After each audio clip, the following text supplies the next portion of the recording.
Aujourd'hui, nous sommes le 8 mars, oui, le 8 mars 2022.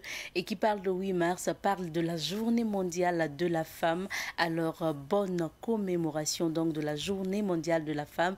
Et surtout, en cette journée, pensez plutôt donc aux conditions de vie difficiles de ces femmes partout dans le monde entier et surtout au Burkina Faso. Pour parler des femmes déplacées internes, pensez à ces femmes-là et voyez dans quelle mesure vous pouvez accompagner ces femmes, parce que quand on parle de la journée mondiale de la femme, c'est aller vers la réflexion, c'est aller vers l'entraide, c'est le plus important, parce que l'origine de cette journée justement vise, l'origine est douloureuse puisqu'il s'agissait de lutter pour avoir des droits, notamment des droits de vote. Et au Burkina Faso, les femmes ont lutté aussi pour que cette journée soit chômée et payée aujourd'hui. Depuis 1985, c'était sous Thomas Sankara que des pionnières comme Alima Traoré donc ont lutté pour justement obtenir donc que cette journée du 8 mars soit payée et chômée au Burkina Faso. Alors bonjour madame, messieurs, et bonjour particulièrement aux femmes du monde entier qui nous suivent. Bonne fête donc à vous. Pour aujourd'hui, nous sommes installés depuis cette semaine, depuis lundi d'ailleurs, au niveau du quartier Coco de Bobo-Dioulasso pour vous faire découvrir justement le Cocodonda dans la rubrique à la découverte 2.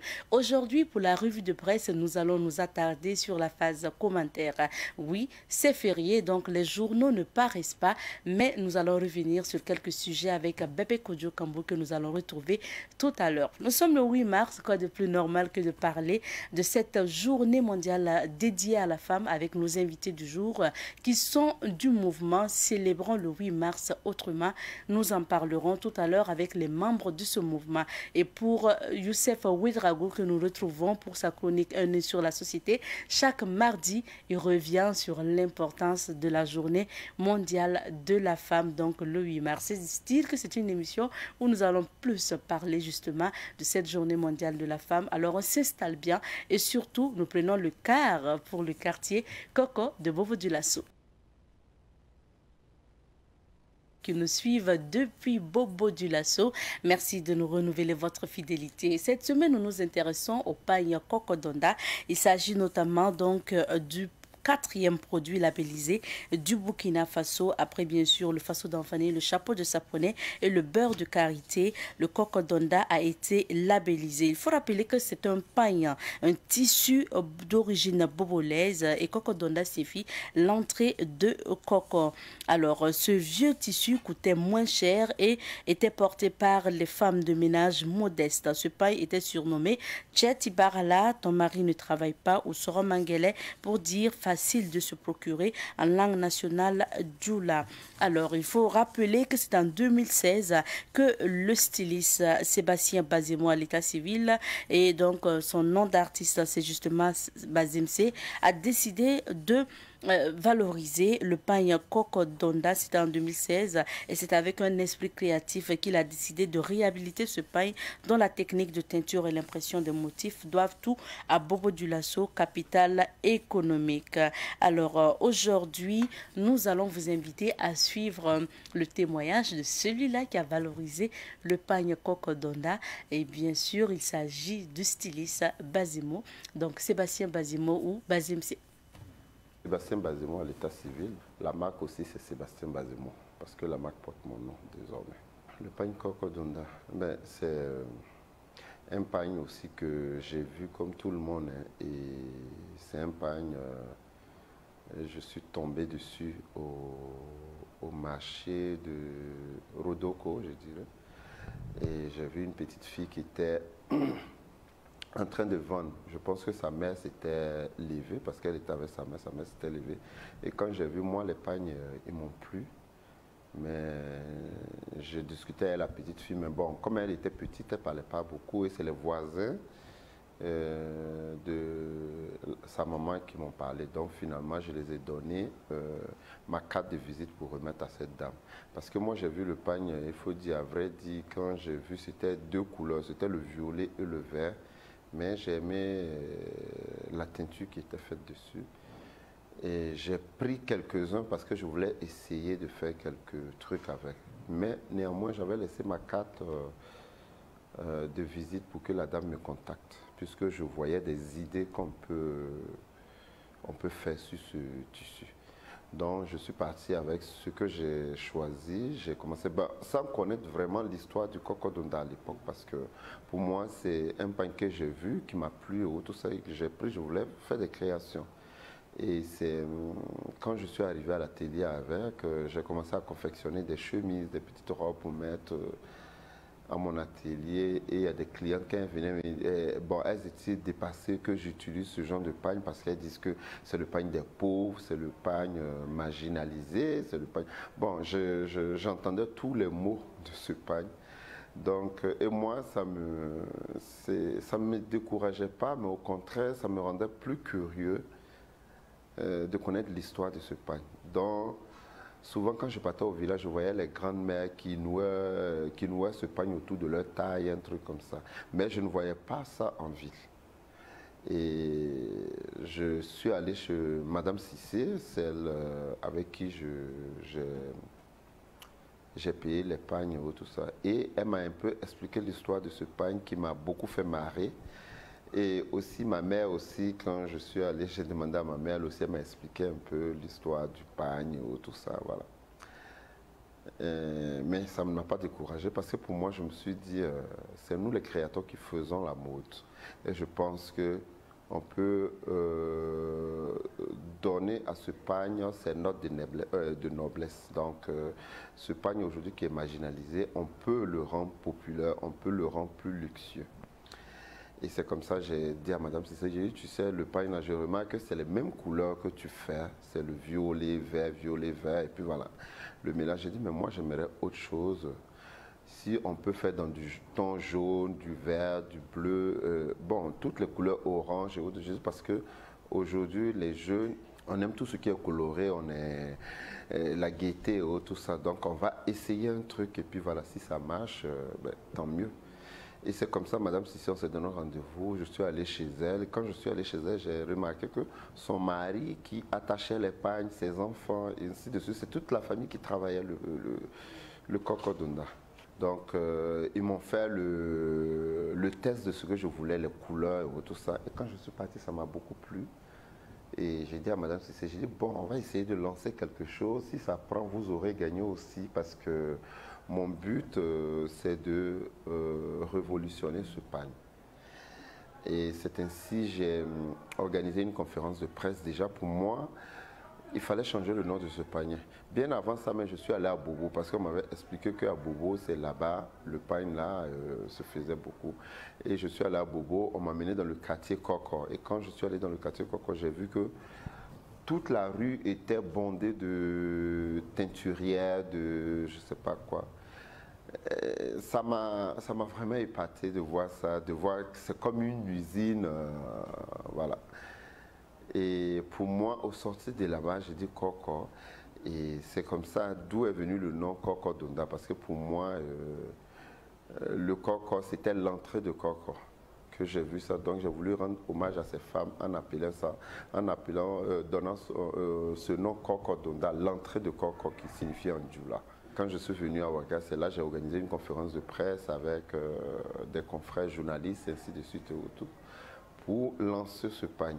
Bon, pas forcément dans le but de savoir si ça va prendre, si ça ne va pas prendre. Pour moi, j'essayais mon coup. Si ça prend, tant mieux pour nous tous. Si ça ne prend pas, voilà. Et quand j'ai lancé la conférence, les journalistes, ils ont relayé ça partout sur les médias.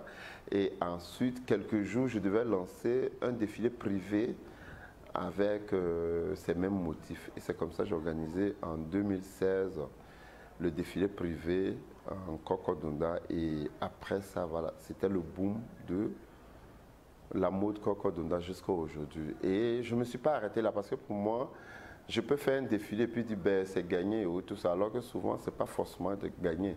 Souvent, il faut continuer ta politique parce que c'est comme une campagne. Tu es obligé de booster, tu es obligé de courir encore, de communiquer dessus. Et moi, je ne me suis pas arrêté là parce que je me suis dit, il faut que j'habille des personnalités, des gens dont on ne croit pas qu'ils vont accepter porter ce pagne. Et c'est comme ça que j'ai opté à habiller le président de la République. de passage que je dis merci parce qu'il a été aussi à la base de toute cette lancée-là. Il a accepté dignement de porter le coq Odonda. Ensuite, son épouse, Madame Kabore aussi, qui a accepté de porter, ainsi de suite. Et tous les, comment on appelle, les gens de politique, les personnes, les ministres, les députés, ainsi de suite, tout le monde sont rentrés dans la danse, chacun commandait son coq Odonda parce que c'était devenu une mode. Et quand souvent même il y a des stars ou des personnalités qui arrivaient au pays, on me recommandait pour que je les fasse habiller le coq Odonda, d'où certaines célébrités qui portaient le coq Odonda, parce que pour moi c'est une communication qui continuait et il fallait continuer à lancer le coq Odonda jusqu'à aujourd'hui. Le gouvernement se dit ok, c'est intéressant, mais il faut qu'on le protège parce qu'on a remarqué que je pense qu'en 2018, des gens qui sont partis à les motifs en Chine, qui ont reproduit les motifs coq Odonda en pagne du 8 mars. Et c'est là qu'a été le ras-le-bol parce que moi, les femmes de Bobo, ils m'ont contacté pour dire ah mais ainsi de suite, est-ce que je peux voir? Je pense que j'ai fait ce que je pouvais aussi pour ne pas que ça continue. Et aujourd'hui, Dieu merci, je pense que le gouvernement a entendu nos cris, a entendu ce qu'on recherchait. Et si le ministère du Commerce, M. Aruna Kabore, qui a voulu prendre les choses en main et m'accompagner dans cette lutte-là pour qu'on labellise le coq Odonda. Donc je dis merci au gouvernement, merci au ministère de l'Industrie et du Commerce.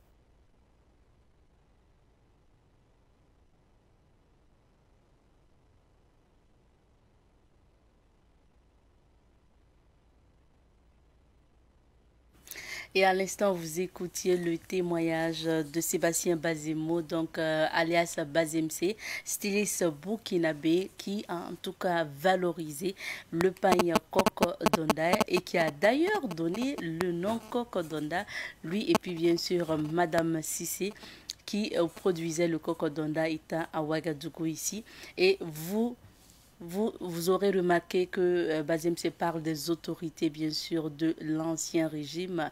Il s'agit d'un élément, d'une interview que nous avons réalisée en 2021. Donc, il faut bien sûr qu'on le souligne parce que là, c'était justement Aruna Kabore qui était au ministère du Commerce et de l'Industrie. Mais aujourd'hui, les choses ont changé, comme on le dit. Alors, il faut rappeler que le coq Odonda a été labellisé le 13 septembre 2021 et le label a été justement dévoilé en septembre 2021.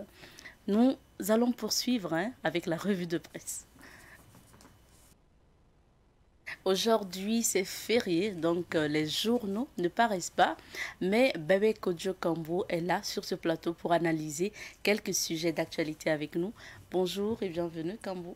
Bonjour Abzeta, bonjour à tous les téléspectateurs. Très bonne journée internationale des droits des femmes à toutes et à tous. Merci bien. À tous et à toutes. Ouais. D'accord. Tu inclus les hommes alors. Bien sûr. D'accord, merci Kambou. Et justement, aujourd'hui, c'est férié, donc on n'a pas de une, hein, on n'a pas de journaux papier. Mais on revient sur quelques sujets. Tu souhaitais tout à l'heure, donc, bonne journée de 8 mars à tous et à toutes. Ouais. Donc, on va commencer par parler du 8 mars, qui est une journée internationale des droits des femmes. C'est bien cela. Aujourd'hui, 8 mars, c'est la journée internationale des droits des femmes. Alors, le thème de la célébration au plan mondial, c'est l'égalité aujourd'hui pour un avenir durable. Ça, c'est le thème retenu par ONU Femmes.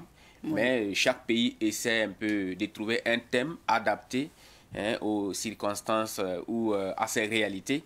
Donc, ce qui fait qu'au plan national, le thème qui a été retenu au Burkina Faso, c'est défis sécuritaires et sanitaires. Quelle stratégie pour une meilleure protection de la femme? Donc, c'est pour dire que ces situations conjoncturelles que nous vivons, à savoir la crise sécuritaire et la crise sanitaire, bon, quand on parle de crise sanitaire, on veut parler bien sûr du Covid-19. Donc, ce sont des situations conjoncturelles qui sont venues fragiliser un peu la femme dans la condition dans nos États n'étaient pas, même en temps normal, des plus reluisantes. Donc, d'où la nécessité d'œuvrer donc à une meilleure protection de l'autre moitié du ciel, comme on le dit. Alors, c'est pourquoi, dans son message, le ministère en charge du genre et de la famille, c'est la nouvelle appellation, alors, a tenu à préciser que ce thème invite à la solidarité de l'ensemble des Burkinabés face donc aux importantes conséquences de la double crise sanitaire et sécuritaire sur la population en général et plus particulièrement les femmes. Donc c'est un thème qui nous invite à être solidaires vis-à-vis de tous ceux qui sont victimes de ces deux crises et plus particulièrement la femme, parce que comme je l'ai dit, ces deux situations conjoncturelles sont venues un peu fragiliser davantage la femme, donc sur qui, j'allais dire, pèse déjà beaucoup de pesanteurs socio-culturelles, donc qui ne favorisent pas forcément son épanouissement. Donc vous voyez même pourquoi au niveau international on parle d'égalité, donc égalité hommes et femmes. Alors de plus en plus on préfère parler de complémentarité parce que si l'homme sait que la femme c'est son complément, ça peut l'amener à mieux la considérer, à mieux la valoriser. Donc on parle plus de complémentarité, et quand on parle d'égalité aussi, c'est pas une égalité mathématique en tant que telle, c'est l'égalité en termes de droits, parce que quand on voit sur certains plans, bon, Dieu même a voulu, depuis la création, que ces deux êtres soient différents. Donc, l'homme et la femme, bon, ils sont bien sûr différents sur beaucoup de plans, mais on parle d'une égalité des droits. Donc, les femmes doivent avoir les mêmes droits que les hommes, donc dans tous les aspects de la vie socio-économique. Donc, c'est à cela que tous ces thèmes appellent. Alors, c'est une célébration qui a lieu à un moment où le ministère en charge du genre et de la famille devient un ministère à part entière, parce que dans le gouvernement précédent, le dernier gouvernement de Roch-Marc Christian Kaboré, où les autres gouvernements, en tout cas un peu depuis un certain temps, le ministère en charge de la famille et du genre et de la femme, comme l'appellation change, était rattaché au ministère en charge de l'action sociale. Donc la vraie appellation, c'était le ministère en charge du genre, de la solidarité nationale, de la famille et de l'action humanitaire. Donc avec le dernier gouvernement, on a un ministère en charge de la femme qui se détache carrément pour devenir un ministère à part entière, donc avec appellation ministère en charge du genre et de la famille, donc dirigé par la toute nouvelle ministre Salimata Nebié Konombo, donc qui naturellement n'aura pas eu le temps d'impliquer ou d'imprimer sa marque à cette célébration, mais parce que voilà, elle prenait part à son premier conseil des ministres donc hier.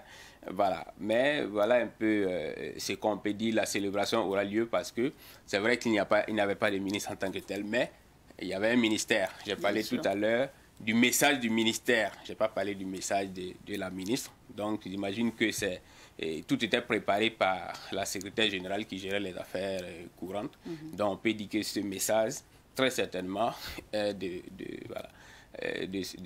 du secrétaire général donc, qui était là, parce que la ministre n'a pas eu le temps d'être installée, peut-être installée un peu à la veille ou aujourd'hui même. Donc, bon, jeudi est férié. Mais bon, je sais que beaucoup de ministres ont été installés hier. Voilà un peu ce qu'on peut dire. On va dire encore très bonne fête à toutes les femmes. Maintenant, je dis à toutes les femmes. Merci bien. Parce que j'ai cru comprendre au début que quand je dis à toutes et à tous... non, ça ne me dérange pas comme vous. Ah bon. T'inquiète pas. Là, tant mieux. Parce que justement, quand on dit Journée internationale des droits de la femme, ce n'est pas qu'une affaire de femmes. Voilà. Parce que ce n'est pas la fête des femmes, c'est la fête de la femme. Donc, les hommes aussi sont amenés à célébrer la femme aujourd'hui. Voilà, donc nous tous, nous devons nous impliquer à la célébration donc, de cette journée. Nous devons tous œuvrer à ce que, en termes de droits, l'homme soit l'égal de la femme ou la femme soit l'égal de l'homme. En termes de droit, je le répète encore. On a compris quand en termes de droit. Merci bien. Deuxième sujet, nous nous intéressons maintenant à la rentrée des classes du gouvernement Albert Ouedraogo. On va dire que le gouvernement 1 de Dr Albert Ouedraogo. Oui, en attendant le gouvernement 2, peut-être on va dire tout simplement gouvernement Albert Ouedraogo, puisqu'il n'y a pas de 2. Donc c'est le gouvernement Albert Ouedraogo, Conseil des ministres de prise de contact hier au palais de Kosiam, comme on l'a dit. Donc, on peut dire que depuis hier, le gouvernement de la restauration et de la refondation voilà, a débuté le travail de restauration et de refondation, on peut le dire ainsi. Alors, il faut dire qu'au sorti du Conseil des ministres d'hier, c'est le Premier ministre seul qui a parlé aux journalistes à travers donc une déclaration, un point de presse, on peut le dire ainsi. Aucun ministre n'a parlé, les autres ministres n'ont pas voulu parler, mais bon, heureusement, on a entendu certains lors des cérémonies d'installation, donc qui ont eu lieu pour certains dans l'après-midi d'hier. Donc, c'est le Premier ministre seul qui a pris la parole. Il a décliné devant les médias les priorités donc, de son gouvernement. Bon, des priorités qui sont déjà connues parce que nous connaissons depuis un certain temps l'agenda ou le projet d'agenda en tout cas de cette transition. Donc les priorités ne pouvaient pas aller au-delà de ce que prévoit l'agenda et même peut-être ne pouvaient pas aller au-delà des raisons de l'avènement du MPSR. Voilà, ou les raisons donc de l'avènement de ce coup d'État. Parce que prioritairement, c'est la situation sécuritaire. Donc, il a tenu hier à le dire dans sa déclaration. Donc, la première priorité du gouvernement Albert Ouedraogo, c'est la restauration de l'intégrité du territoire. Donc, il l'a rappelé hier au sorti donc, du Conseil des ministres de prise de contact. Deuxième priorité, c'est l'action humanitaire, donc pour juguler la crise humanitaire due au terrorisme. Alors, et ensuite, réinstaller donc les déplacés dans leur village d'origine. Voilà une autre priorité. Et troisième priorité, j'allais dire quatrième, c'est la refondation de l'État. Donc comme il a été annoncé depuis le premier discours du chef de l'État, Paul-Henri Sandaogo Damiba. Donc refonder l'État burkinabé. On attend de voir tout ce que ça va donner. L'amélioration de la gouvernance, voilà, parce que ce qu'on a reproché également au régime déchu, c'est que il y a eu, j'allais dire, malgré l'insurrection, il y a certaines pratiques dans l'administration publique ou dans la gouvernance qui n'ont pas changé. Donc, c'était une situation aussi qui ne contentait pas bon nombre de Burkinabés. Donc, le nouveau gouvernement, ou j'allais dire le nouveau régime de transition, s'inscrit dans une dynamique d'amélioration de la gouvernance. Autre priorité, c'est la réconciliation nationale. Bon, vous savez que ça a été la priorité depuis 2020. Bon, ça a été même l'un des thèmes majeurs de la campagne électorale pour les élections de novembre 2020. Presque tous les candidats, chacun des candidats avait, en tout cas dans son agenda, la réconciliation nationale. Donc on comprend pourquoi, après sa victoire, Roch-Marc Christian Kaboré avait créé un ministère d'État en charge de la réconciliation nationale. Donc cela a été maintenu dans le gouvernement de transition avec bien sûr l'expérimenté ministre Yero Boli qui va se charger donc de la question. Donc c'est aussi une priorité donc de ce gouvernement. Bon, maintenant la question qui se pose, est-ce qu'on va garder le format des Zéphirin Diabré qui était en train de préparer le forum sur la réconciliation nationale, ou est-ce qu'on va redéfinir un nouveau format? Ce sont des questions qui se posent, mais d'ici là, cela va se préciser à travers les premières actions de Yero Boli. Alors, l'autre priorité, c'est la réduction du train de vie de l'État, qui est aussi demandée depuis un certain temps, mais qui semble être un vœu pieux parce que, apparemment, tous les ministres, tous les premiers ministres qui sont arrivés à un moment donné, se fixait pour priorité réduction du train de vie de l'État. On se rappelle encore la toute première déclaration à l'issue du tout premier conseil des ministres du gouvernement Christophe Dabiré I, c'est ce qui nous a été promis. Donc, à travers, en son temps, le ministre porte-parole du gouvernement, Rémi Fulgence Danginou, qui a promis la restauration du train de vie de l'État dans les tout premiers mois donc de gestion de Christophe Dabiré. Cela n'a jamais vu le jour. Cela n'a jamais vu le jour. Et avec l'arrivée de Lassina Zerbo, ça a été également une promesse après le premier conseil des ministres. Donc, on nous a toujours promis cela, mais cela n'a jamais vu le jour. Bon, on peut compter peut-être sur le gouvernement de transition pour se dire qu'enfin, peut-être qu'on aura cette réduction du train de vie de l'État. Le Premier ministre Albert Ouedraogo parle de la suppression de certaines activités, donc peut-être certainement les ateliers, les séminaires souvent qui sont organisés sciemment hors de Ouagadougou. Même les séminaires qui peuvent s'organiser à Ouagadougou étaient souvent organisés hors de Ouagadougou juste pour se servir des per diem. Voilà, on espère que c'est tout cela qu'on va supprimer pour qu'on ait donc un état à train de vie réduit, comme nous le disons. Mais la réduction du train de vie de l'État ne saurait se limiter seulement à la suppression de ces activités dont je parle. On peut aussi s'attendre à ce que le parc automobile de l'État soit mieux géré. Peut-être qu'on va renoncer aux véhicules de luxe pour certains, voilà, certaines autorités. Bon, là où ce n'est pas nécessaire, je crois que vraiment il faut laisser tomber tous ces véhicules de luxe qu'on payait pour certaines autorités, par exemple. Alors, il y a aussi le fait que ça déjà c'est un engagement, puisque ça est dans l'agenda de la transition. Le fait qu'il faut faire de telle sorte que les rémunérations telles que prévues par le décret portant rémunération des membres du gouvernement soient respectées. Et je crois que dans l'agenda de la transition, c'est également une des priorités. Vous savez que dans les gouvernements passés, on avait des ministres qui exigeaient des contrats, donc des contrats dérogatoires au décret portant rémunération des membres du gouvernement. Donc c'était le cas pour la plupart des professeurs d'université qui étaient nommés ministres parce qu'ils ne voulaient pas toucher un salaire inférieur à ce qu'ils avaient à leur fonction précédente. C'était le cas aussi pour ceux qu'on débauchait de certaines organisations internationales, dont les fonctionnaires internationaux qu'on nommait ministres par exemple.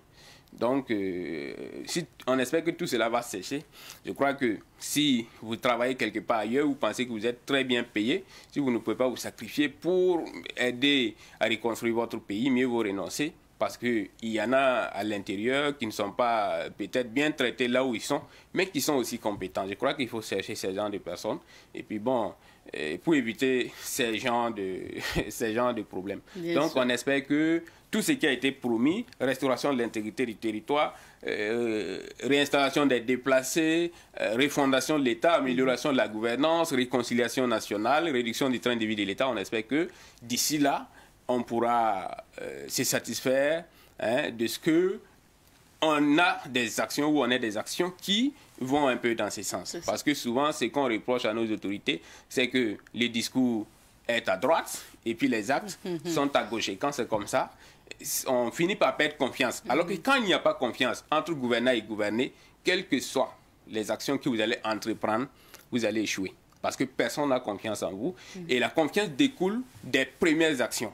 Donc, on attend dans les prochains mois pour voir si le discours qui nous a été servi, ou vous allez dire si les actes suivront le discours qui nous a été servi. Voilà. Et quand on parle de la restauration de l'intégrité du territoire, qui est la première priorité, là aussi, je ne sais pas s'il faut se fixer un temps, parce que ce que j'ai déploré, c'est qu'il n'y a pas eu un temps qui a été donné. Parce que ce qu'on a apprécié avec le gouvernement Lassina Zerbo, c'est qu'à l'issue de son tout premier conseil des ministres, il a donné 6 mois au Burkinabé pour faire le bilan de la lutte antiterroriste. C'est-à-dire dans 6 mois, il avait promis des résultats dans 6 mois. Donc, les gens étaient en train d'attendre. Et à l'issue des 6 mois, bon, on était en droit de réclamer un bilan. Maintenant qu'on nous a promis la restauration de l'intégrité du territoire sans délai, bon, je pose la question de savoir à quand on peut commencer, ou bien à partir de quel moment on peut commencer à se poser des questions. Mais bon, ce que nous espérons tous, c'est que ce soit dans les tout premiers mois, que les lignes commencent donc à bouger dans les tout premiers mois. Déjà, depuis un certain temps, l'armée s'est inscrite un peu dans une logique plus offensive qu'avant.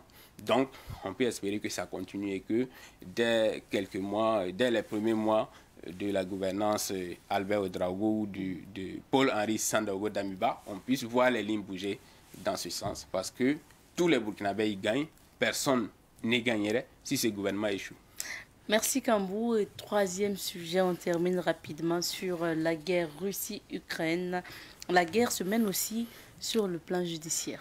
Oui, la guerre se mène aussi sur le plan judiciaire entre la Russie et l'Ukraine parce que hier, la Russie, j'allais dire l'Ukraine, voilà, a resté un peu devant la Cour internationale de justice. Donc c'est cette Cour qui se charge de trancher les différends qui opposent les États, mais pas les individus. Donc la Cour internationale de justice, c'est différent de la Cour pénale internationale qui peut juger les individus auxquels on reproche certains crimes, comme les crimes contre l'humanité, les crimes de guerre et autres.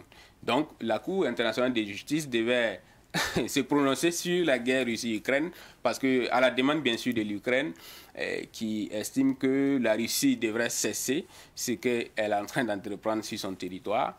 Alors, malheureusement, et comme il fallait s'y attendre, devant le tribunal, la Russie ne s'est pas présentée. La Russie ne s'est pas présentée.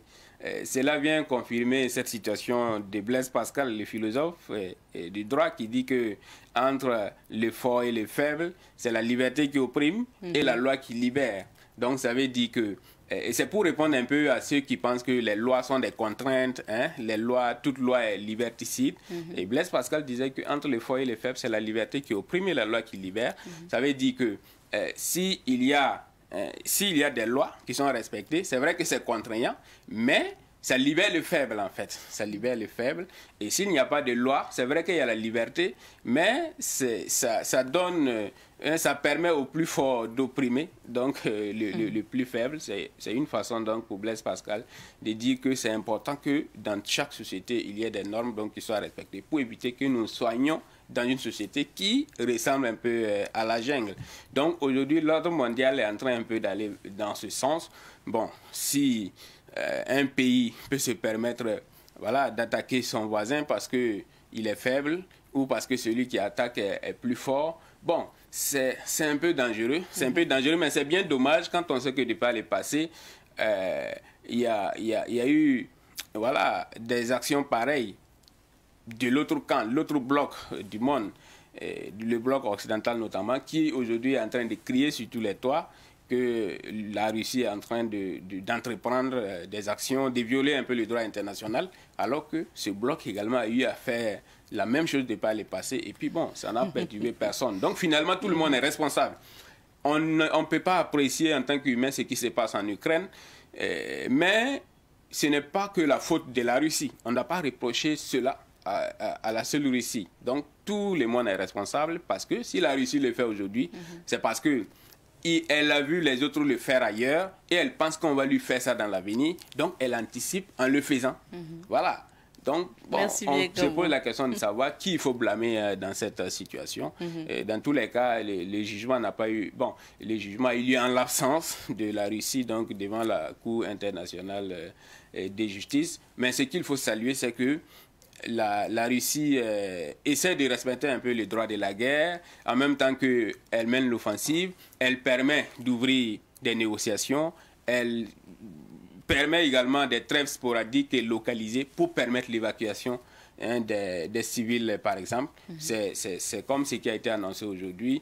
Il y a des trêves localisées, sporadiques, dans certaines villes pour permettre l'évacuation des civils. On espère vraiment que la diplomatie finira par prendre le dessus sur cette guerre et que cette guerre va finir bientôt, parce que les répercussions en termes économiques et autres pourraient atteindre toutes les parties du monde, y compris l'Afrique. Et c'est ce que nous ne souhaitons pas.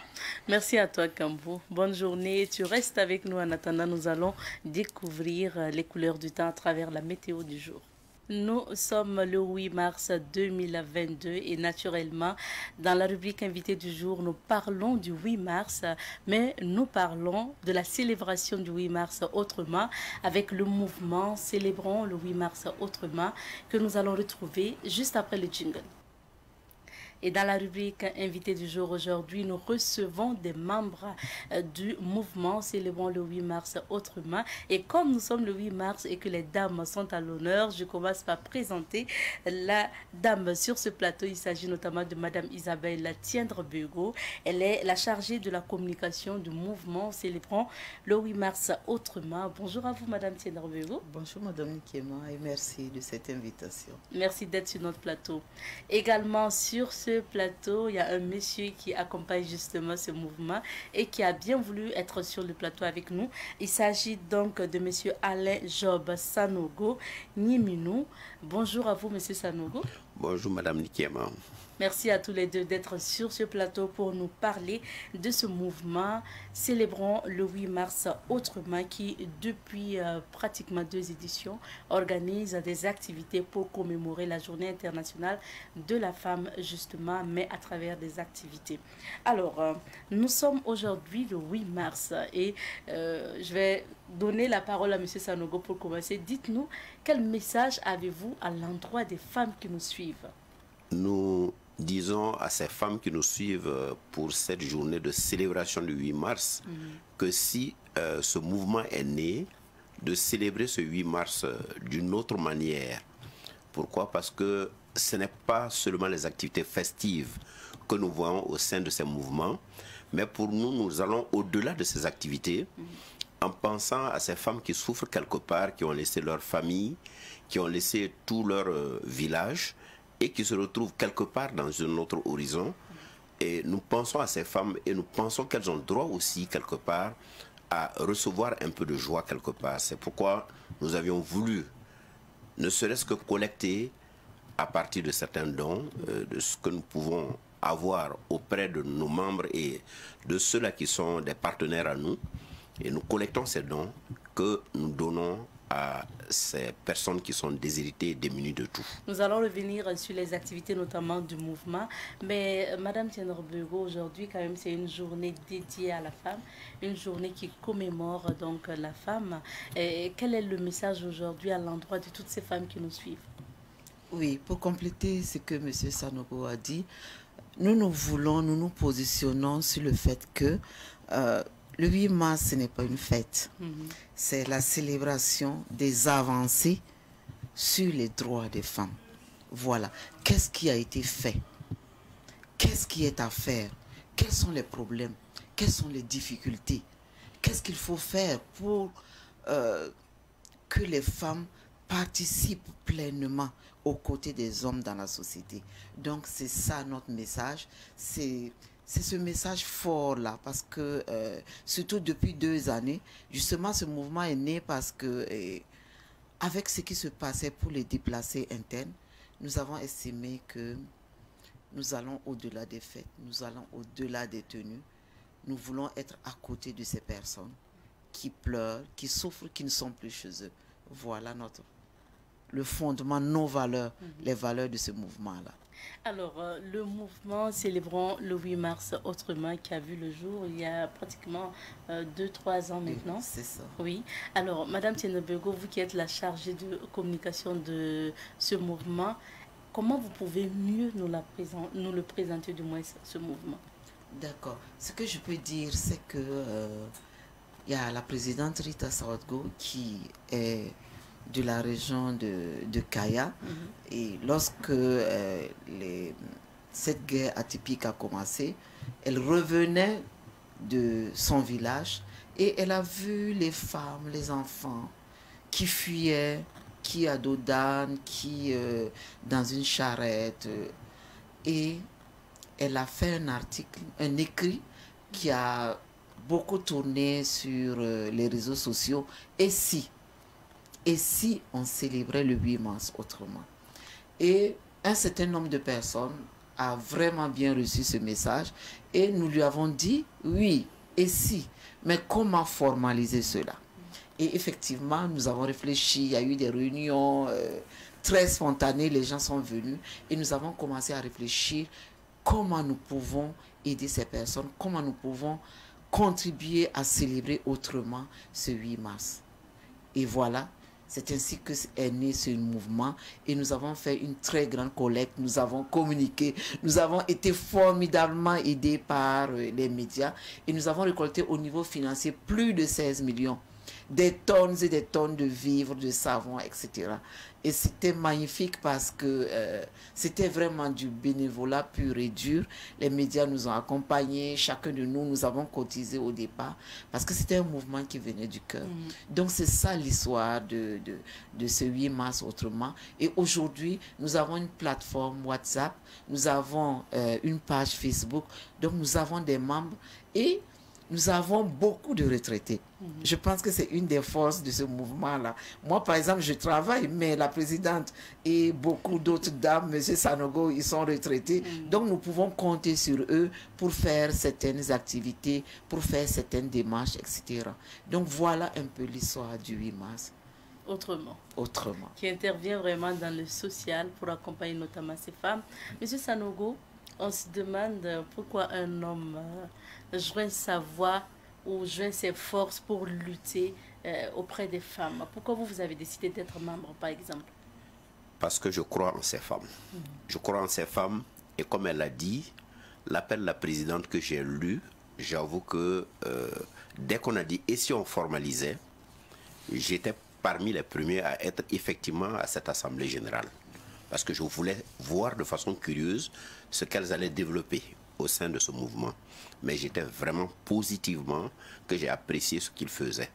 C'est pourquoi, au-delà de tout ce qu'elle vient de nous dire, il y a plein de formations que nous avions fait à des femmes pour les enlever de leur précarité.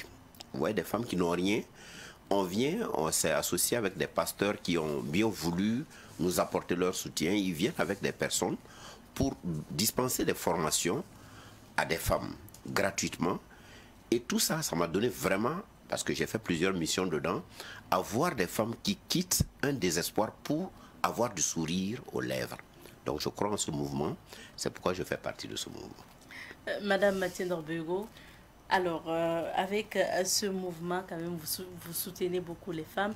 Selon vous, comment la journée mondiale de la femme doit être perçue par l'ensemble des femmes en général, mais surtout celles burkinabées? Comment chacune de nous devrait marquer cette journée? D'accord. Vous savez que dans le contexte d'aujourd'hui, le thème est sur les défis sécuritaires et sanitaires. Et quelles sont les stratégies? Bien sûr, la réflexion est au niveau national pour répondre à cette question, parce que la première solution de cette question, c'est que la guerre finisse et que les hommes et les femmes retournent chez eux avec les enfants. Mais c'est sûr que quand il y a la guerre, les personnes vulnérables comme les femmes souffrent, paient le plus lourd tribut. Voilà, si on ne les utilise pas comme des chairs à canon, on les viole, parce que la femme est mère de la société. Et lorsqu'on la touche, lorsqu'on la déshonore, on touche toute la société. Donc, c'est vrai que notre mouvement est né dans ce contexte particulier. Mais au-delà de ça, nous disons que, parce que nous avons la chance d'être avec des pionnières du 8 mars au niveau du Burkina. Et donc, elles ont toujours dit, la célébration a été dévoyée. Ce n'est pas la fête avant tout. C'est les réflexions, c'est de voir quels sont les acquis, de voir comment faire pour améliorer, pour aller de l'avant, avant la fête. C'est vrai qu'on sait, bon, nous les femmes, on a dit que l'Africain, c'est émotion, c'est beaucoup d'émotions. Donc, lorsque les femmes finissaient de travailler, il y avait les Djandjoba qui prenaient le dessus. Et c'est vrai que c'est ça qui a un peu dévoyé. On a vu comme si c'était les fêtes. Il y a eu des scandales par rapport à la tenue du 8 mars, par rapport à des comportements de femmes qui abandonnaient la famille pour sortir, faire la fête. Mais tout ça, c'est un peu culturel, c'est des choses à voir. Mais nous disons aux femmes, d'abord ce 8 mars-là, toute femme doit faire sa propre introspection. Voilà, qu'est-ce que tout au long de cette année-là, j'ai acquis? Qu'est-ce qui n'a pas marché? Qu'est-ce que je devrais faire pour améliorer? est-ce qu'il faut que je prenne un crédit? Parce qu'on s'est rendu compte qu'avec 5 000, il y a des femmes qui ont commencé des activités et qui sont aujourd'hui, qui peuvent avoir un peu d'argent pour la famille. Donc, c'est qu'on réfléchisse quand même. Voilà. Que chacune réfléchisse et qu'ensemble, on puisse réfléchir. Aujourd'hui, on parle de refondation. Il faut que les femmes aient leur place. Il faut qu'elles contribuent. Il faut qu'on avance. Monsieur Sanogo, est-ce que le 8 mars, c'est la fête forcément? Est-ce que tout doit se résumer forcément à la fête, à la tenue, aux festivités? Est-ce qu'il ne faut pas aller au-delà? Tout à fait, il faut aller au-delà. Pourquoi? Parce que pour nous, c'est plus un cas de réflexion qu'un cas festif. Pourquoi? Aujourd'hui, quand on voit que nous avons des sœurs, nous avons des mamans qui souffrent, comme on l'a dit, qui sont démunies de tout, nous pensons comment faire pour améliorer ces conditions de vie. C'est pourquoi nous pensons que l'aspect festif peut venir, mais après. Après. Hein? Après, pourquoi pas? C'est pas mauvais, mais on ne pense pas que ce soit le festif qui soit au devant des choses et que, comme nous avions l'habitude de voir, si vous avez remarqué, c'est vrai qu'il y a eu un changement, nous avons hérité, parce qu'on dit que c'est depuis 1909 qu'est née, plus de 100 ans. Voilà, plus de 113 ans qu'est née cette journée internationale des femmes. Mais depuis cette période-là, c'est par une allemande journaliste, il semble que c'est venu. Et ils avaient demandé juste un droit de pouvoir voter. Mais au fur et à mesure, les choses ont évolué. En 1985, il y a eu une grande réflexion après la Semaine nationale de la femme, la culture de la femme, et que... Ça, on revient dans le contexte burkinabé. Voilà, en revenant dans le contexte burkinabé, et que nous avions vu effectivement comment le président Thomas Sankara a pu remettre et donner de la valeur à la femme. Et nous savons que depuis ce temps, les choses ont grandement changé dans notre pays. Sinon, quand vous regardez, depuis le temps colon, à partir de nos premiers présidents qui sont venus jusque dans les années 85, c'était un peu du copier-coller de ce qui se passait. C'était une bête électorale, hein, les femmes. C'est juste on les utilisait pendant les élections. Et après ça, on ne parlait plus beaucoup des femmes. C'est pourquoi on organisait les Gandioba pour juste faire de la résistance. Mais aujourd'hui, on veut les femmes qui puissent réfléchir dans certains axes de développement. Alors, Madame Tiendabego, pour essayer de continuer un peu quand même dans l'histoire même du 8 mars au Burkina Faso, on sait que des pionnières qui sont avec vous aujourd'hui, comme Madame Rita Sawadgo, Madame Alima Traoré, ce sont ces personnes-là quand même sous la Révolution qui ont arraché, mais arraché aussi quand même la commémoration de cette journée au profit des femmes au Burkina Faso. C'est sûr quand même qu'elles vous racontent souvent ces histoires. Tout à fait. Non seulement elles racontent, mais nous avons encouragé Madame Traoré, Alima, à écrire. Parce que chaque fois, elle nous faisait des conférences, elle nous expliquait. Et moi, surtout en tant que communicatrice, je lui ai dit, grande sœur, il faut que vous écriviez. Et voilà ce document qu'elle a fait il y a en juillet 2021, 8 mars 1985. Revisitons le contenu des travaux de la Semaine nationale de la femme burkinabé qui s'est tenue du 1er au 8 mars 1985. Donc aujourd'hui, il y a de cela 37 ans. Si vous prenez ce document, vous verrez qu'il y a 4 grands axes. Le premier, c'est sur les questions juridiques de la vie de la femme.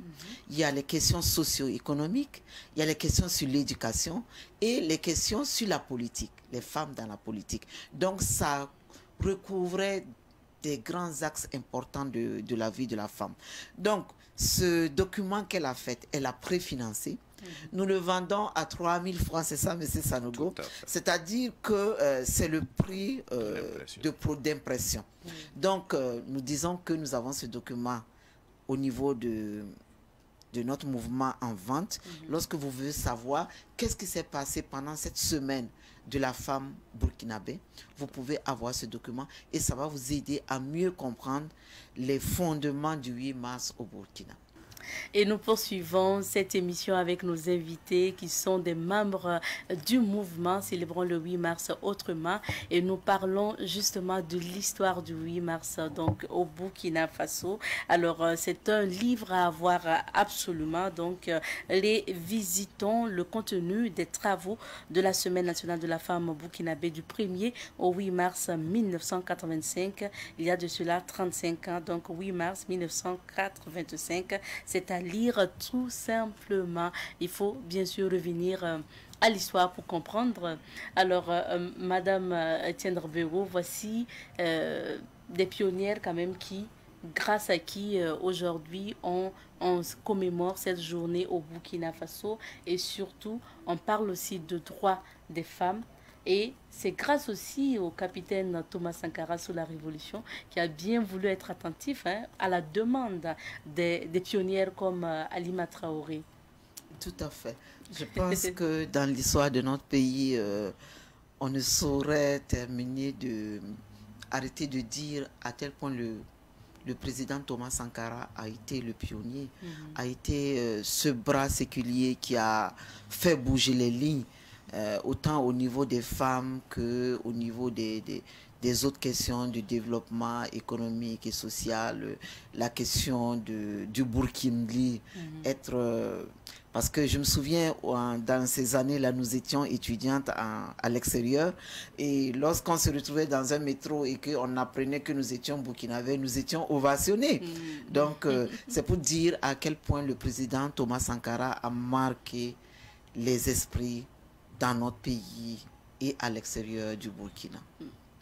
Alors, maintenant, nous allons parler du programme du mouvement Célébrons le 8 mars autrement. Pour ce qui concerne justement aujourd'hui, 8 mars 2022, qu'est-ce qui est prévu, qu'est-ce que vous avez prévu peut-être comme activité, comment vous allez commémorer cette journée? Avant de revenir en détail, je voudrais dire que pour préparer ce 8 mars, nous sommes organisés, nous tenons des réunions régulières et nous avons défini 3 axes de travail. Le premier axe portait justement sur cette question des fondements. Donc, Madame a justement fait ce livre-là dans cette optique-là. Le deuxième axe, c'est sur la formation. Parce que, comme les Chinois disent qu'il faut apprendre à pêcher plus que de donner du poisson, nous avons compris que pour aider les femmes, il faut leur apprendre des activités génératrices de revenus. Et comme M. Sanogo l'a dit au départ, à un moment donné, nous avons travaillé avec un pasteur qui nous a accompagnés. Et aujourd'hui, le bilan fait ressortir plus de 4000 personnes, surtout les personnes déplacées qui ont été formées. Donc, j'ai parlé des 2 axes. Et le troisième axe, c'est l'axe éducation. Parce que nous nous sommes dit aussi que toutes ces questions, toutes ces problématiques-là reviennent encore à la question de l'éducation. Et donc, je vais laisser M. Sanogo parler de ce qui est prévu spécialement pour le 8 mars, mais je terminerai en parlant de l'axe éducation. Justement, pour avancer dans cet axe éducation, nous avons décidé de créer un groupe WhatsApp qui s'appelle Éduquons nos enfants, Éduquer nos enfants. Parce que donc c'est un groupe qui est ouvert, comme un peu les groupes qui parlent de la circulation, qui parlent des questions d'eau, qui parlent du service. Donc nous voulons que des personnes, parce que nous avons vu que nous avons beaucoup de personnes ressources en nos seins, et que sur les réseaux sociaux, il y a des personnes ressources. Donc nous voulons parler de l'éducation des enfants, du rôle des parents, des questions d'incivisme. Vous savez aujourd'hui que l'incivisme est une vraie plaie pour notre société. Il y a les stupéfiants qui sont en train de prendre de la place et de détruire des familles. Donc nous voulons que cette plateforme-là soit dédiée à ces questions d'éducation-là. Et donc aussi la formation. Je vais passer la parole à M. Sanogo qui va parler des 2 activités phares de ce 8 mars. Pour cette année, qu'est-ce qui est prévu? Cette année, nous avons déjà commencé avec les collègues que nous avions eus à faire un déplacement à Kaya. On travaille avec un de nos partenaires Locades, où nous avions eu à faire des dons là-bas aux personnes déplacées, qui sont donc des personnes vulnérables. Mais nous sommes partis aussi à Kologm-Djessé. C'est à 4 km de Signaré. 4 km de Zignaré, pour lancer une formation avec les femmes et avec la députée Congo. La princesse Juliette Congo, on dirait ex-députée. Tout à fait, c'est ça. Tout à fait.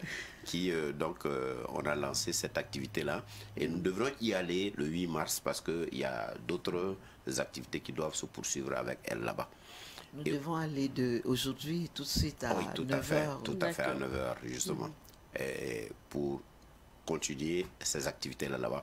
Et donc, au-delà de ça, nous avons aussi pensé à une collecte de sang, parce qu'on a dit au niveau de la banque de sang, présentement, ils n'ont pas du tout du sang. Et c'est pourquoi nous voulons le faire sur toute l'année. On va partir dans les écoles, on va partir dans les mosquées, on va partir dans des églises, dans des marchés, pour mobiliser les gens, afin de pouvoir nous aider à ce qu'on puisse donner du sang pour sauver des vies.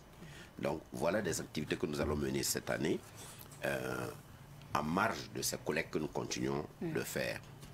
Et je peux compléter en disant que l'activité de collecte du sang, c'est vraiment notre activité de cœur, parce que le docteur je crois Bambara, qui est un spécialiste des questions de cancer, a posé le problème du sang.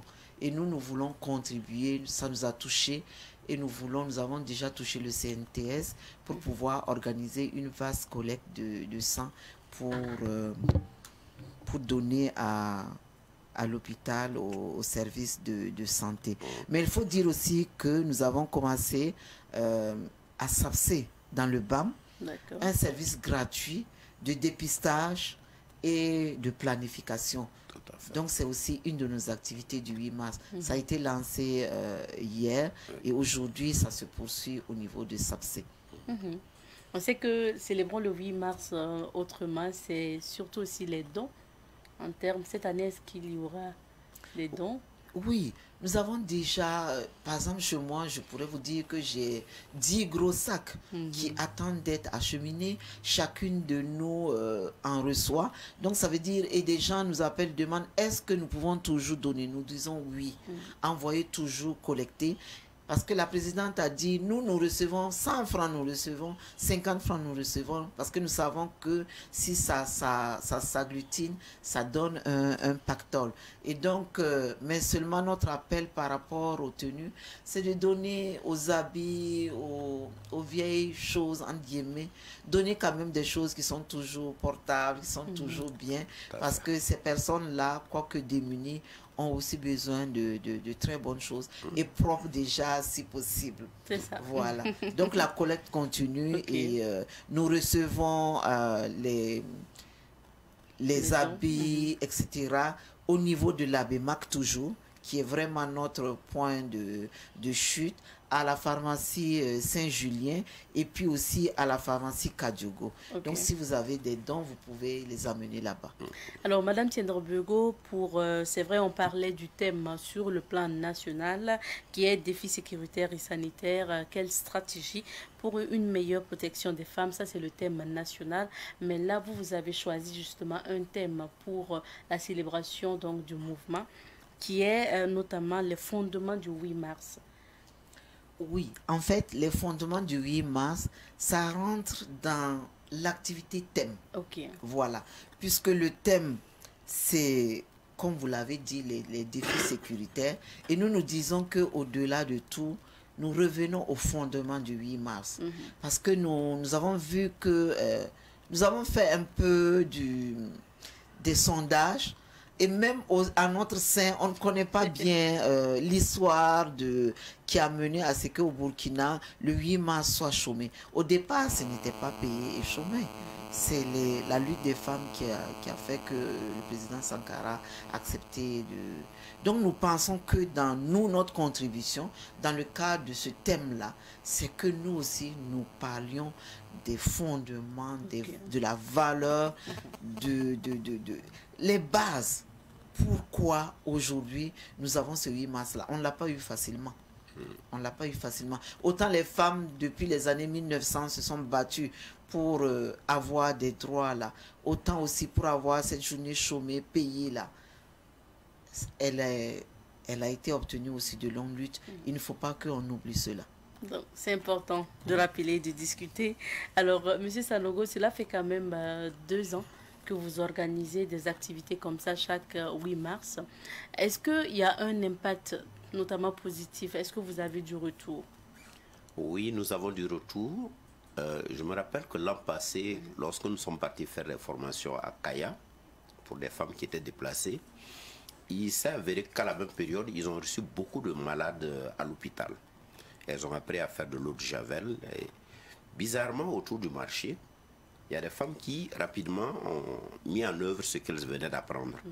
Et quand elles sont parties, rapidement, elles ont fini de vendre ce qu'elles avaient, qui était moins cher par rapport à ce qu'on proposait sur le marché. Les gens accouraient, partaient. Et rapidement, elles sont venues, elles ont dit, vraiment, c'est très bien vos formations que vous faites. L'élevage, c'est pareil. On a vraiment des retours qui sont positifs. Des retours? Oui, ce qu'il faut dire, c'est que actuellement, nous sommes en train à notre sein, de chercher des personnes ressources pour nous aider justement à monter de façon très technique des projets. Parce que justement, il y a des partenaires qui ont été très emballés par les formations. Le nombre de formations, la mobilisation, vous verrez les femmes, elles sont assises par terre, elles sont très motivées. Et donc, il faut monter des projets bancables pour avoir des financements. Il y a des personnes qui veulent nous financer, mais elles veulent que nous montrions des projets très bien montés. Donc, nous sommes en train de travailler sur cela. Et donc, c'est ouvert. Si des personnes peuvent nous accompagner à monter des projets pour former les femmes sur la saponification, l'élevage, toutes ces activités génératrices de revenus-là. Parce qu'on veut même former des femmes à faire du mougoudougou. C'est quelque chose qui marche, c'est de petites choses. C'est avec 2500, avec 5000, les femmes font des activités. Donc, nous avons fait un premier bilan de la première année. Je suis en train de travailler sur le bilan de l'an 2, qui n'est pas encore terminé. Et donc, nous les envoyons à des partenaires. Nous avons une association suisse qui est en train de nous envoyer un très, très gros conteneur d'habits d'enfants. Parce que c'est en novembre, la présidente est allée et elle a eu l'opportunité de parler du froid qui venait alors que des enfants, des femmes dormaient dans les stades au niveau de Kaya. Et il y a eu une forte mobilisation et actuellement, notre conteneur est à Tema. Les choses sont en train de se débloquer pour que ça vienne. Donc, c'est pour vous dire qu'au niveau national, au niveau international, nous avons des personnes qui nous soutiennent et nous ne cessons de répéter que c'est totalement volontaire. C'est totalement... quel est le terme que vous avez employé avec le journaliste? Oui, bénévole. C'est bénévole, c'est du bénévolat et nous le faisons avec grand plaisir. Tout à fait. Voilà. Merci bien, Messial, que nous tendons vers la fin de notre entretien. Quelles sont vos perspectives aujourd'hui avec le mouvement Célébrons le 8 mars autrement? Voilà, les perspectives, c'est comme je vous ai dit, c'est de formaliser ces formations pour avoir des appuis conséquents. C'est aussi de poursuivre l'organisation pour toujours améliorer la collecte. Parce que vous savez, chacune de nos membres, ça veut dire si vous êtes à Dano, on n'a pas parlé de la formation de Dano. Ça veut dire si un de nos membres est à Dano et qu'elle veut initier une formation dans quelque domaine que ce soit, il suffit qu'elle partage cela et nous organisons. Donc, ça veut dire que sur tout le territoire, autant que c'est possible, nous pouvons développer les formations. Et pourquoi nous mettons l'accent sur les formations? C'est comme nous l'avons dit, une personne qui est formée. C'est comme on dit une femme qui est éduquée, qui est formée. Elle développe une nation, elle fait partie, voilà.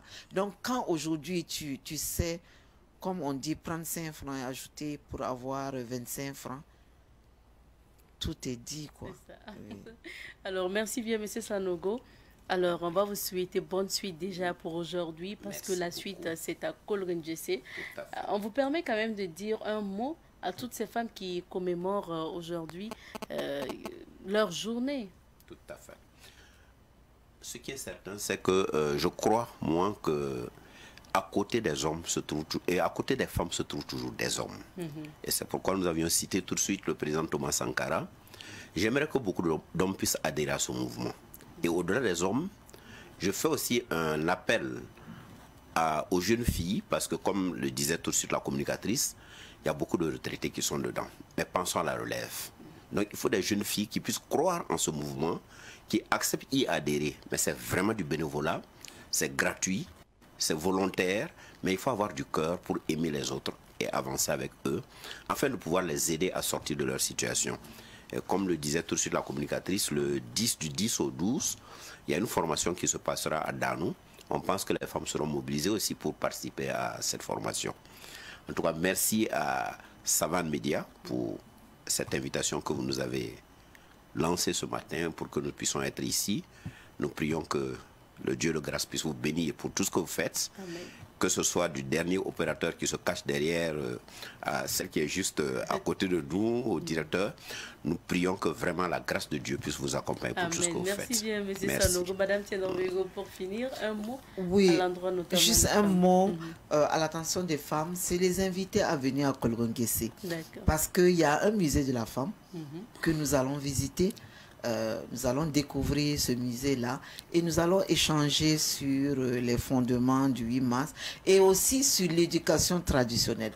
Parce que vous savez que Madame Congo, elle travaille sur ce thème-là. Aujourd'hui, nous avons besoin de revenir à certains éléments de cette éducation traditionnelle-là. Et notre société en a besoin. Et l'avenir de notre société en a besoin. Et je souhaite donc à toutes les femmes du Burkina une bonne célébration des droits de la femme en ce 8 mars. Que vous soyez pleines d'amour, pleines de grâce, pleines de disponibilité, je veux dire, pour vos familles, pour vos époux, pour vos maris, et que vous soyez des personnes ressources pour votre pays, pour notre pays. Merci bien. Merci à vous d'être passé. On vous souhaite encore bonne suite d'activités. Tout à l'heure, nous serons avec vous à Kolgongese. Je rappelle que nous recevions comme invité Madame Isabelle Tiendorwego. Elle est chargée de la communication du mouvement célébrant le 8 mars autrement. Également sur ce plateau, Monsieur Alain Job Sanogo Minou, donc qui est justement membre de ce même mouvement. Il faut rappeler que le mouvement célébrant le 8 mars autrement est un mouvement né il y a pratiquement 2 ans et qui fait beaucoup dans l'humanitaire et dans justement le soutien des personnes déplacées internes à travers des collectes et des formations. Et c'est ici qu'on va s'arrêter pour notre entretien de ce jour. Et pour accompagner nos invités, nous allons marquer une petite pause, le temps de retrouver d'autres.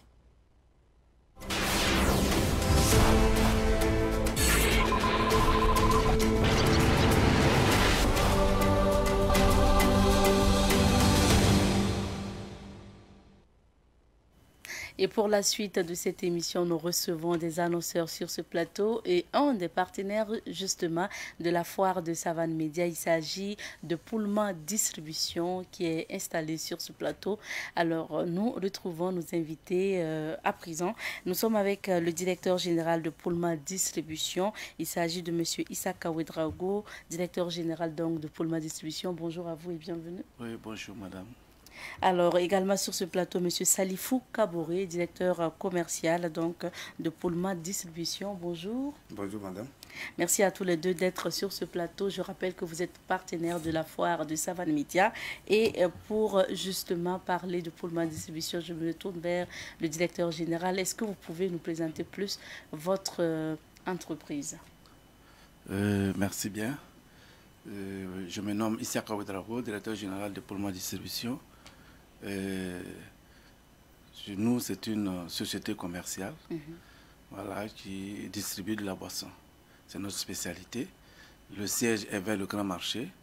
Mais à côté, nous avons essayé de produire une chaîne de caves voilà, pour pouvoir aller un peu plus proche de nos clients. Alors, ça veut dire que vous avez différents services aussi. Ce n'est pas, vous n'intervenez pas seulement dans le domaine de la boisson. Et je donne la parole à monsieur le directeur commercial de Pullman Distribution, monsieur Kaboré. Quels sont les services qu'offre Pullman Distribution? Merci bien, madame. Bonjour à tous les téléspectateurs. Merci de nous donner l'opportunité ce matin de parler de Poulma Distribution, qui est beaucoup plus connu sur le nom Cave Poulma. Les services que nous offrons sont multiples, à savoir que Poulma Distribution, comme le directeur vient de le souligner, c'est une société vraiment qui offre des services multiples, à savoir le service commercial, le service d'accompagnement, le service d'assistance et puis beaucoup d'autres services que nous offrons. Et comme il a si bien dit, nous intervenons aussi dans la lutte contre le chômage à travers le recrutement du personnel que nous plaçons dans nos différentes caves à travers le pays et même en dehors du pays. Voilà un peu les différents services que nous offrons à travers la société Poulma Distribution par le biais des canaux des caves Poulma. D'accord. Vous êtes dans la commercialisation des boissons, mais vous êtes aussi dans le solaire. Oui, nous sommes aussi dans le solaire. Je vais peut-être un peu parler du solaire, même si la personne indiquée peut-être a fait un petit retard. Il y a le directeur de Solaire Tech qui devrait être là au nom de Joma Cédric. Il a été empêché. Donc, comme vous l'avez su bien dit, nous, en plus de la boisson, nous intervenons aussi dans le domaine du solaire, à savoir Solaire Tech Poulma. C'est une entreprise annexe créée à travers la société Poulma Distribution pour venir en aide aux populations burkinabées par rapport à l'énergie solaire. Donc, à travers Solaire Tech, vous avez pas mal de services aussi. À travers Solaire Tech Poulma, nous avons les plaques solaires, nous avons les batteries de différentes gammes, nous avons aussi d'autres matériels d'installation. Et en plus aussi de ces produits que nous vendons, nous commercialisons. Il y a, nous avons un service technique qui a suivi une formation de longue durée en Allemagne pour permettre de faire les installations et le suivi de nos produits du solaire. Donc nous avons une équipe à guérir qui est prête pour ce travail. Et le siège de Poulma de Solatec est situé à Koulouba. À Koulouba, collé à la cave à Koulouba. Au centre-ville. Alors, monsieur le directeur, vous voulez peut-être ajouter quelque chose sur les services ou bien le directeur commercial a tout dit? Bon, comme on vient de le dire tout à l'heure, bon, c'est ces différents services-là que nous offrons. Voilà. Il y a bien d'autres services que nous allons encore offrir à nos clients qui nous accompagnent tous les jours, que nous ne manquerons de les remercier beaucoup pour l'accompagnement. Alors, grâce à eux, Poulma aujourd'hui est en train de s'étendre et puis créer d'autres produits. Alors là, monsieur le directeur général, vous avez décidé d'accompagner aussi la foire du Savane Média, une foire qui se tient depuis le 25 février et ça se termine aujourd'hui, 8 mars. Pourquoi le choix d'être partenaire à cette foire? Nous sommes partenaires parce que d'abord, le directeur, le PDG de Savane TV, c'est un monsieur qui a des idées nobles, qui lutte pour la valorisation de la culture, et surtout des produits locaux. Et ensuite, à travers eux, nous, on sait que Poulma Distribution, en partant vers ces structures-là, c'est pour encore mieux se faire connaître, ça c'est un. Mais aussi pour leur dire qu'en tout cas, nous, nuit et jour, on est derrière par rapport à ces œuvres, pour que la jeunesse qui vient après puisse savoir qu'il y a des gens qui sont battus pour la construction de ce pays. On sait que Poulma Distribution a un stand au niveau de la foire. Je me retourne maintenant vers le directeur commercial. Comment ça se passe depuis que vous êtes là et où est-ce qu'on peut vous retrouver facilement au niveau donc de la foire? Merci bien, madame. D'abord, peut-être avant de revenir sur la question, je vais peut-être ajouter quelque chose sur ce que je disais par rapport à notre partenariat. Le partenariat de Poulma Distribution avec Savane TV, c'est un partenariat qui date. C'est un partenariat qui est né entre deux grands messieurs, à savoir monsieur le PDG de Poulma Distribution au nom de Razan Naba Poulma et le PDG de Savane TV. Ces deux grands messieurs se connaissaient depuis belle lurette et que donc ça, c'est un partenariat qui est né depuis un très long temps. Maintenant, pour revenir à la question par rapport à notre présence à la foire, notre présence à la foire explique sur plusieurs raisons. D'abord, nous sommes connus sur le terrain, mais notre présence, c'est pour encore dire à la population que lorsque vous êtes de passage et que vous voyez Cave Poulma, beaucoup croient que Cave Poulma, c'est un lieu qui est réservé aux personnes nantis. Donc nous sommes là à la foire en tant que partenaire pour dire à la population, venez désormais à la Cave Poulma, car Cave Poulma a étudié soigneusement pour être plus proche d'abord de ses consommateurs. Voilà pourquoi nous avons essayé d'être partout sur le terrain. Et encore, nous avons étudié nos produits pour que lorsque vous avez votre modeste somme dans votre poche, que vous puissiez venir à la Cave Poulma. La preuve qu'à la foire ici, lorsque vous rentrez, nous sommes à votre droite, et notre, c'est le deuxième stand à votre droite, lorsque vous rentrez avec la porte de Savane TV. D'accord, la porte principale de la foire. Voilà, la porte principale de la foire, à tout à droite, c'est le deuxième stand après, pour ne pas faire la publicité. Après le stand, c'est une banque là. Voilà, donc nous sommes déjà. Voilà, donc sur place, c'est pour faire la dégustation de nos produits. Voilà, comme le produit comme les Usana et autres produits, on a pas mal de produits, comme pour ne pas faire la publicité. Donc sur place, nous avons fait des dégustations et c'est à la foire que beaucoup ont compris que je n'ai pas besoin d'avoir 10 000, 15 000 pour venir prendre du vin à Poulma Distribution. Non, non. Nous sommes une cave de proximité et nous sommes une cave pour la population burkinabé. Parce que tout le monde doit consommer le vin, parce que le vin maintient, le vin rajeunit, le vin stimule la circulation sanguine. Lorsqu'on consomme le vin, et c'est pas si je suis vieux, en tout cas je suis âgé en âge, la consommation du vin fait que souvent les gens pensent que nous sommes des jeunes. Nous sommes aussi... Nous avons bien noté. Merci bien. Maintenant, on va rappeler encore les situations géographiques donc, des différents services de Poulma Distribution et terminer par les contacts. Le directeur général ou le directeur commercial? Comme je le disais tantôt au mois de l'introduction, le siège de Poulma Distribution est vers le Grand Marché, mais à côté, nous avons une chaîne de caves dont la direction est à Tampuy. Voilà. Et les caves, il y a au moins une huitaine à Ouagadougou. Et il y en a aussi à Potougou, Bobo. Bon, en Côte d'Ivoire, on en a développé aussi. On a jusqu'à 3 caves en Côte d'Ivoire. Au Mali, c'est une agence que nous avons créée. Voilà. Donc tout ça là, c'est pour être encore plus proche de nos clients. Un contact? Oui, le contact, vous allez donner le contact. Est-ce qu'il y a un contact peut-être du service commercial que vous voulez laisser? Oui, le contact, au niveau de la direction, nous avons le fixe qui est le 25 61 31 32. On a aussi des contacts comme le 70 29 09 97. On a aussi un contact que vous pouvez avoir, le 70 20 76 26. D'accord. Bon, il y en a trop. Merci bien, il y en a trop. Merci bien, merci à vous d'être passé. On va ajouter un contact sur le plan commercial. On a aussi le 58 67 23 75. Voilà, tous ces contacts sont des contacts, des numéros commerciaux sur lesquels les clients et tout le monde peut nous joindre. Je voudrais aussi, c'est fini malheureusement. Nous avons d'autres invités à recevoir et puis voilà, nous allons vous raccompagner avec le micro-trottoir réalisé concernant le 8 mars. Merci. Pour moi, je pense que les femmes, au lieu de prendre ça comme une fête, elles devaient profiter de l'occasion pour réfléchir davantage sur l'amélioration de leurs conditions de vie. Voilà. C'est surtout ça, au lieu de faire du djandjoba un peu partout et profiter pour mettre les poches des hommes en danger.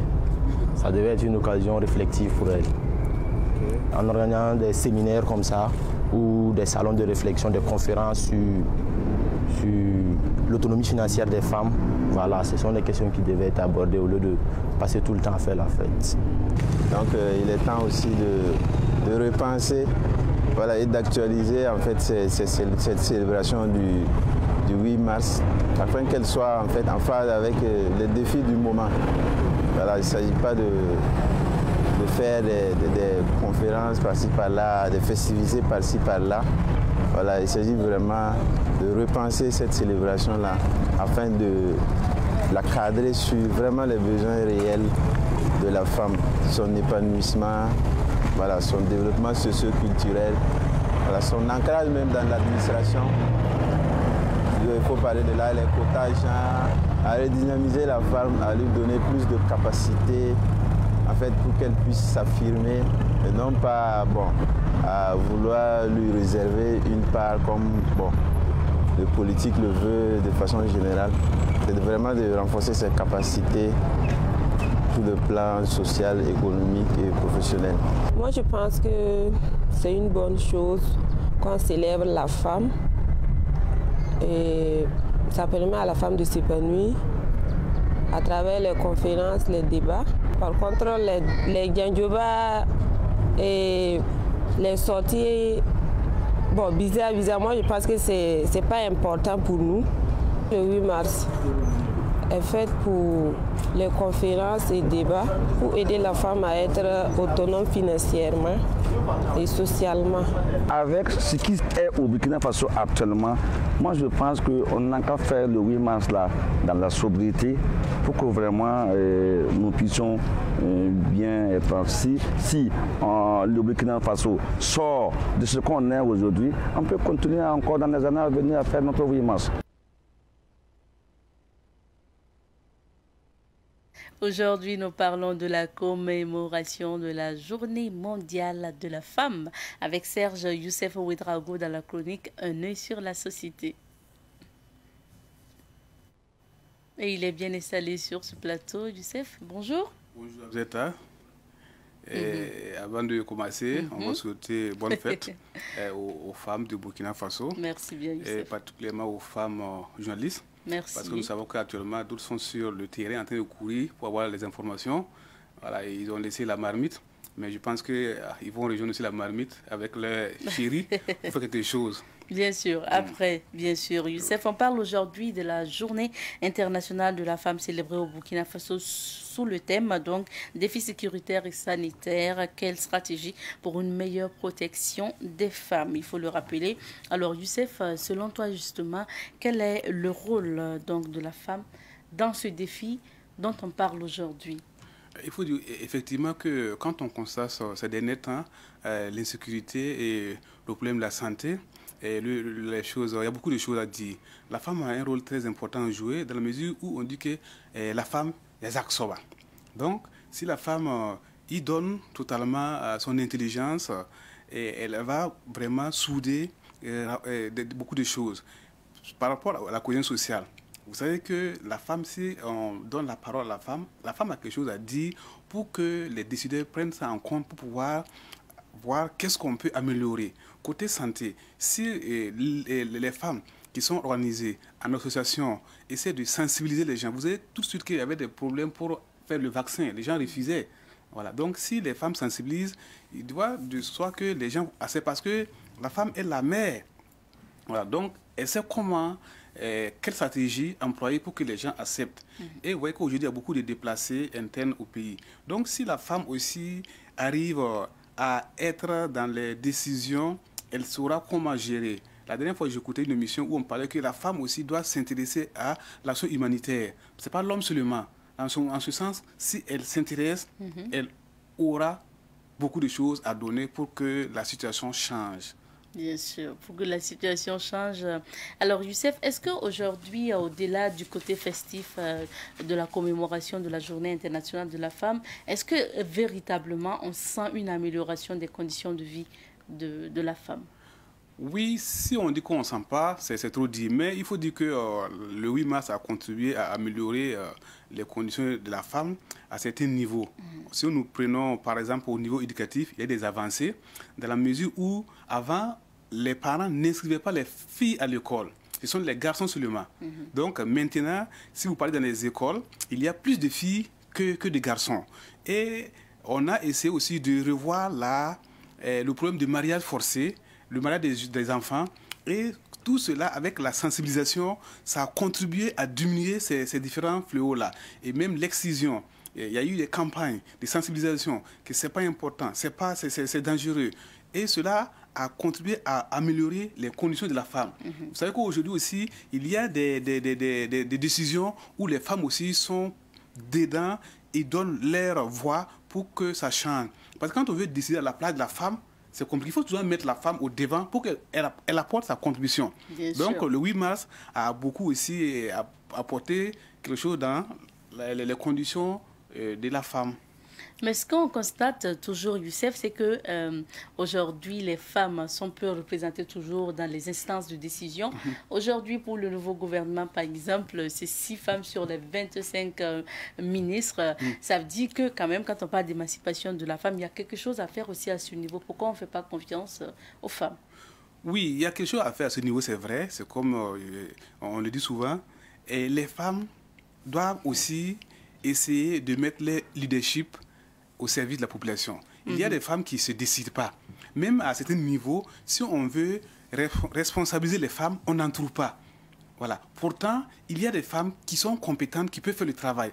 Maintenant, c'est aux femmes décideurs, aux femmes leaders, de s'organiser, avoir un fichier des femmes leaders et d'autres femmes. On peut avoir les femmes leaders dans n'importe quelle zone. En zone rurale, en ville, on peut les avoir. Là, en ce moment, quand on demande les femmes, le fichier est déjà prêt et on donne les femmes qui sont compétentes à travailler aux côtés des hommes. Mais souvent, on demande, on n'en trouve pas. Donc, on ne peut pas dire... On va en trouver. Merci à toi, Youssef. On va devoir s'arrêter ici aujourd'hui. Merci à la réalisation et à tout le monde. Merci. Bonne journée internationale de la femme à toutes ces femmes qui nous suivent. On se retrouve demain, Inch'Allah. Portez-vous bien. Cuisse.